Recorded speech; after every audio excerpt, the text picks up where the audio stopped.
আমাদের রাজ্যের যিনি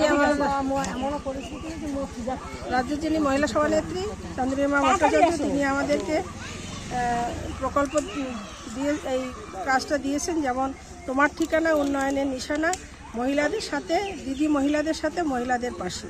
এবং দিদি আমাদের জন্য যে যে প্রকল্পগুলো করেছেন, যেমন লক্ষ্মীর ভাণ্ডার, কন্যাশ্রী, রূপশ্রী, সবুজসাথী, আনন্দধারা, স্বয়ংসিদ্ধা, এই ধরনের যে সমস্ত দিদির যেই প্রকল্প, সেটা আমরা চাইছি প্রত্যেকটা এই যত মহিলারা আমরা এসেছি সবাই বাড়ি বাড়ি গিয়ে আমাদের মায়েদেরকে হাতে এই লিফলেটটা আমরা তুলে দেব এবং দিদির উন্নয়নের ডালি আমরা সমস্ত বাড়িতে গিয়ে ছড়িয়ে দিতে চাইছি যে আমাদের মাননীয় মুখ্যমন্ত্রী কি কি আমাদের জন্য উন্নয়ন করেছেন এবং মহিলাদের জন্য বিশেষ করে সেই উন্নয়নের ডালি আমরা প্রত্যেক বাড়িতে ছড়িয়ে দিতে চাইছি। এর লক্ষ্য কি আপনাদের এই কর্মসূচির লক্ষ্য?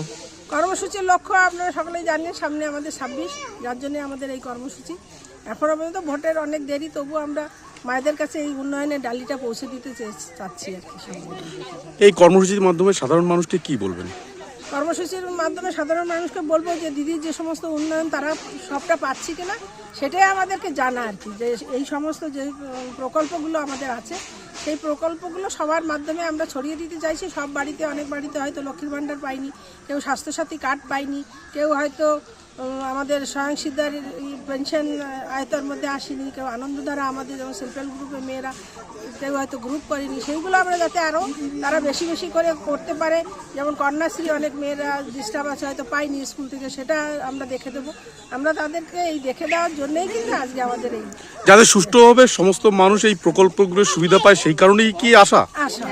সেই কারণেই আমাদের আশা যে তারা সুষ্ঠুভাবে পাক, আর যারা পায়নি তাদেরকে আমরা যাতে পাইয়ে দিতে পারি সেই চেষ্টা আমাদের সকলের মধ্যে আছে। আপনার নাম? মহিলারা, বোনেরা যারা আছে সবাই মিলে। আমার নাম ইলা বাগচি, আমি বনগাঁ সাংগঠনিক জেলার মহিলা সভানেত্রী।